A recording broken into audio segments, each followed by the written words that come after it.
పెరిగిపోతున్న దేవుని పనికాలం, తరిగిపోతున్న మానవుని ఆయుష్కాలం అను రెండవ రోజు క్రీస్తు విజ్ఞాన మహాసభకు విచ్చేసిన దేవుని పిల్లలైన మీ అందరికీ క్రీస్తు పేరట శుభాలు వందనాలు తెలియజేస్తున్నానండి.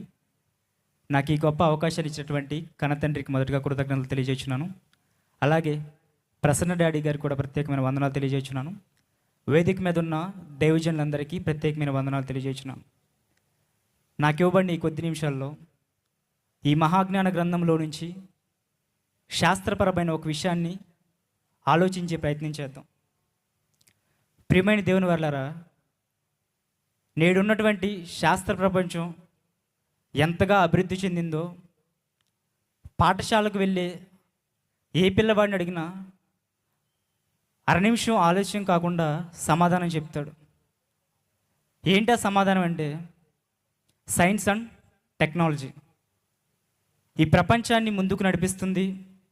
ఈ ప్రపంచాన్ని ముందుకు వెళ్ళడానికి మైనటువంటి ఈ శాస్త్ర ప్రపంచాన్ని ఎవరు నడిపిస్తున్నారు, దాని వెనుక ఉన్న కారణాలు ఏంటి అని మనం కొద్ది నిమిషాలు ఆలోచిద్దాం. ప్రియమైన దేవుని వల్లరా, ఏదైనా ఒక దృశ్యాన్ని చూడాలి అంటే అది మన ముందు ఉండాలి. కానీ అదృశ్యమైన దృశ్యాన్ని కూడా చూడాలి అని అంటే దానికి టెక్నాలజీయే సాధ్యమవుతుంది. నేను మీ ఎదురు ఉన్నాను కాబట్టి మీరు నన్ను చూడగలుగుతున్నారు. అదే నేను మీ ఎదురు లేకపోతే మీరు నన్ను చూడలేరు. కానీ నేడున్నటువంటి టెక్నాలజీని అభివృద్ధిపరిచి నేను మీ ముందు ఉన్నా లేకపోయినా ప్రత్యక్షంగా నేను మీ ముందు ఉన్నట్టే చూపించేటువంటి టెక్నాలజీ నేడున్నటువంటి సమాజంలోనికి వచ్చేసింది. దానినే హోలోగ్రఫీ అంటారు. దీనిని 1947లో డెన్నిస్ గబోర్ అనే రష్యన్ భౌతిక శాస్త్రవేత్త ఈ శాస్త్ర ప్రపంచానికి పరిచయం చేశాడు. దీని యొక్క పనితీరు ఏంటంటే ఒక వస్తువుని, అదృశ్యమైన వస్తువుని దృశ్యంగా కనిపించే విధంగా చూపించేదే ఈ హోలోగ్రఫీ. స్క్రీన్ మీద మీకు వీడియో ప్లే అవుతుంది, ఒకసారి చూడండి. హోలోగ్రఫీ అంటే ఏంటి, దాని పనితీరు ఎలా ఉంటుందో చూడండి ఒకసారి. డాక్టర్లు వైద్యం చేయాలి అని అంటే ఖచ్చితంగా రోగి అయినటువంటి వాడు వాళ్ళ ఎదురు ఉండాలి. లోపం ఏంటో, సమస్య ఏంటో వాళ్ళకి తెలిసి ఉండాలి. కానీ ఈ హోలోగ్రఫీ ద్వారా విదేశాల్లో ఉన్నటువంటి డాక్టర్లు, వైద్యులు విదేశాల నుంచి రోగికి ఉన్నటువంటి లోపం ఏంటి, అతనికి ఉన్న రోగం ఏంటి, దాన్ని గ్రహించి దానిని సరైన క్రమంలో ఎలా వైద్యం చేయాలి అన్నటువంటి టెక్నాలజీని నేడు ప్రపంచానికి పరిచయం చేశారు. చూసారా గుండె యొక్క పనితీరు ఎలా ఉందో? కానీ అది నిజమైన గుండె కాదు, ఆర్టిఫిషియల్. అది డిజిటల్ వైజ్గా ఉంది, హోలోగ్రఫీ. వారికి కళ్ళ ముందు కనిపిస్తుంది ఎలా, పూర్తిగా దాని లోపల ఏమున్నాయి, సమస్య ఏంటి, దానిని ఎలా పరిష్కరించాలన్నది చాలా స్పష్టంగా కనిపిస్తుంది. కారణం హోలోగ్రఫీ. ఈ హోలోగ్రఫీ ద్వారా ఎన్నో ప్రయోజనాలు ఈ ప్రపంచానికి ఈ శాస్త్ర ప్రపంచం అందిస్తుంది. అలాగే రెండో వీడియో కోసం ఒకసారి చూడండి. ఏదైనా ఒక నిర్మాణాన్ని కట్టాలి అని అంటే ఖచ్చితంగా అది కట్టిన తర్వాతే దాని యొక్క అందము, రూపు కనపడుతుంది. కానీ ఒక నిర్మాణాన్ని జరిగించక మునుపు దాని యొక్క విధానం ఎలా ఉంటుంది, దాని స్ట్రక్చర్ ఎలా ఉంటుంది అన్నది డిజైన్ చేసి ముందుగానే ఈ హోలోగ్రఫీలో చూడడానికి జరుగుతుంది. ఒక రూమ్ ఎలా ఉండాలి, దానికి హాల్ ఎలా ఉండాలి, దాని పార్కింగ్ ఏదైతే కట్టాలి, నిర్మించాలి అనుకుంటున్నారో దాని తాలూకా ప్రాంగణాన్ని బ్లూ ప్రింట్ అంటారు. దాని మొత్తాన్ని పూర్తిగా డిజిటలైజ్ చేసి ఈ హోలోగ్రఫీ ద్వారా చూడడానికి కుదురుతుంది. ఇది ఎలా పనిచేస్తుందంటే ఒక కాంతి తరంగాన్ని దర్పణం ద్వారా సదృశ్యమైన ఒక ప్రాంతంలో నిలిపి దాని ద్వారా ఈ హోలోగ్రఫీ అనేది చూపించడం జరుగుతుంది. ప్రియమైన దేవుని వల్లరా, ఇంత జ్ఞానం ఈ శాస్త్రవేత్తలకు ఎక్కడి నుంచి వచ్చిందండి? కళ్ళ ముందు లేనప్పటికీ దాన్ని కళ్ళ ముందే ఉన్నట్టు ఎలా చూపించగలుగుతున్నారు? దీనిని బైబిల్ని అడిగి తెలుసుకుందాం. దీనికి బైబిలే సమాధానం చెప్తుంది. ఈ శాస్త్రవేత్తలకు ఇంత జ్ఞానం ఎక్కడి నుంచి వస్తుంది? ప్రసంగి గ్రంథము 3వ అధ్యాయము 11వ వచనం. ప్రసంగి గ్రంథము 3వ అధ్యాయము 11వ వచనం. దేని కాలం అన్నది చక్కగా ఉండునట్లు సమస్తమును ఆయన నియమించి ఉన్నాడు. ఆయన శాశ్వత కాలజ్ఞానమును నరుల హృదయమందుంచున్నాడు కానీ దేవుడు చేయు క్రియలను పరిశీలనగా తెలుసుకున్నట్టుకు అది చాలదు. దేవుడు చేస్తున్నటువంటి కార్యాలు ఏవైతే ఉన్నాయో వాటిని తెలుసుకోవడానికి మనిషి జ్ఞానం సరిపోదు, కానీ దేవుడు చేసిన క్రియలను తెలుసుకోవడానికి ఈ మనిషి జ్ఞానం సరిపోతుంది. ఈ భూమి పనితీరు ఎలా ఉందో దేవుడు చేసేసాడు, దానిని మనిషి చెప్పాడు. ఇది ఇన్ని కిలోమీటర్ల వేగంతో తిరుగుతుంది, సూర్యుడు తూర్పు నుంచి పడమటకు వెళ్తూ ఉంటాడు, తూర్పున ఉదయిస్తాడు, పరమణ అస్తమిస్తాడు. ఇవన్నీ ఎలా చెప్పగలుగుతున్నారు? దేవుడు ఆల్రెడీ చేసేసాడు, చేసిన వాటిని చూసి చెప్తున్నారు. అంటే దేవుడు శాశ్వత కాలజ్ఞానం నరుల హృదయంలో ఉంచాడు, కానీ దేవుడు చేయబోయేటువంటి కార్యాలను తెలుసుకోవడానికి అది సరిపోదు. దేవుడు చేసిన కార్యాలను పరిశీలించి విశ్లేషించి వాటిలోని సారాన్ని తెలియచేసి దానినే ఈరోజు టెక్నాలజీ అని ఈ ప్రపంచానికి పరిచయం చేస్తున్నారు. మరి డెన్నిస్ గబోర్ అని ఈ శాస్త్రవేత్త ఈ ప్రపంచానికి హోలోగ్రఫీ అని పరిచయం చేశాడు. మరి దీనిని ఎవరు ముందు పరిచయం చేశారో బైబిల్ని అడిగి తెలుసుకుందాం. నిర్గమాకాండము 25వ అధ్యాయము 9వ వచనం. నిర్గమాకాండము 25వ అధ్యాయము 9వ వచనం.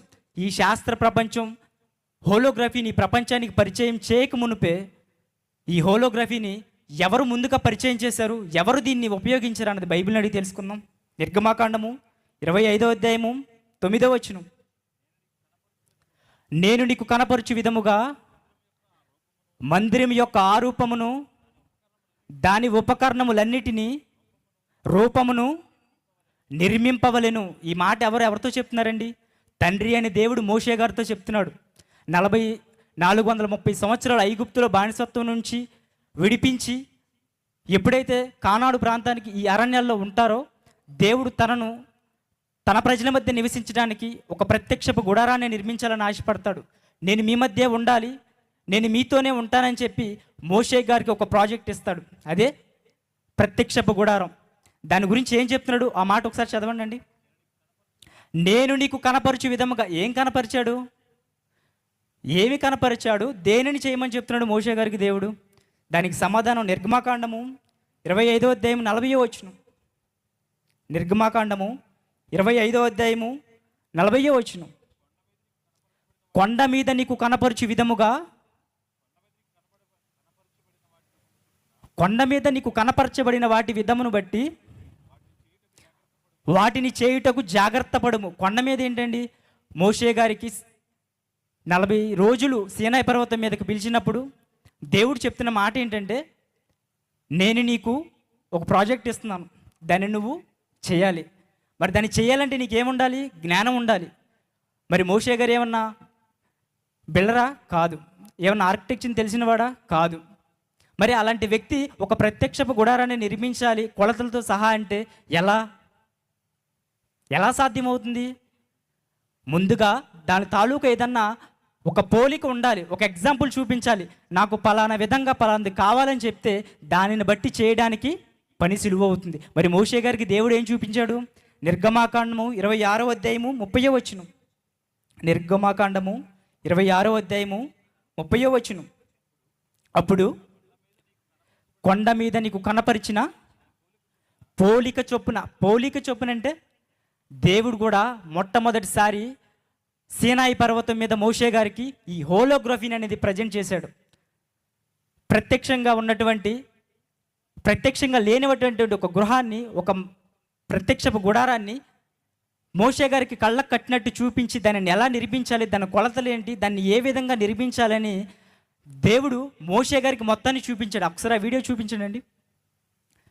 దేవుడు ఏదైతే తన ప్రజల మధ్య ఉండడానికి ఒక ప్రత్యక్షపు గుడారాన్ని నిర్మించాలని ఆశపడ్డాడో దాని తాలూకా బ్లూ ప్రింట్ మొత్తాన్ని మోషే గారికి దేవుడు హోలోగ్రఫీ ద్వారా చూపించాడు. ప్రియమైన దేవుని వారలారా, ఈ శాస్త్ర ప్రపంచం ఏది ఈ ప్రపంచానికి పరిచయం చేసినా దానిని ముందుగా ఈ ప్రపంచానికి, ఈ మనిషికి పరిచయం చేసింది దేవుడే. ఈ మహాజ్ఞాన గ్రంథాన్ని చదివి ఈ గ్రంథంలోని ఎన్నో విషయాలను పరిశోధించి వాటిని తమ సొంత ఖాతాలో వేసుకుని శాస్త్రవేత్తలుగా ఈ ప్రపంచానికి పరిచయం చేస్తున్నారు తప్ప ఈ జ్ఞానాన్ని ముందుగా దేవుడే పరిచయం చేశాడు. అదృశ్యంగా ఉన్నటువంటి ఒక దృశ్యాన్ని కళ్ళకు కట్టినట్టుగా చూపించి తను ఏ విధంగా నిర్మించాలనుకుంటున్నాడో, ఏ విధంగా దాని నిర్మాణం ఉండాలని ఆశపడ్డాడో దేవుడు దానిని మొత్తం సీనాయి పర్వతం మీద మోషే గారికి చూపించాడు. ఎలా? హోలోగ్రఫీ ద్వారా. ఒక కాంతి నుంచి వెలువడేటువంటి ఒక దర్పణ మార్గాల ద్వారా వెలువడే ఒక దృశ్యాన్ని దేవుడు మోషే గారికి చూపించాడు. దానిని బట్టి మోషే గారు ఏం చేశాడు? ప్రత్యక్షపు గుడారాన్ని నిర్మించాడు. హెబ్రీయులకు రాసిన పత్రిక 8వ అధ్యాయము 5వ వచనం. హెబ్రీయులకు రాసిన పత్రిక 5వ అధ్యాయము 8వ అధ్యాయము 5వ వచనం. మోషే గుడారమును అమర్చబోయినప్పుడు కొండ మీద నీకు చూపబడిన మాదిరి చొప్పున, మాదిరి ఎగ్జాంపుల్ చూపించాడు.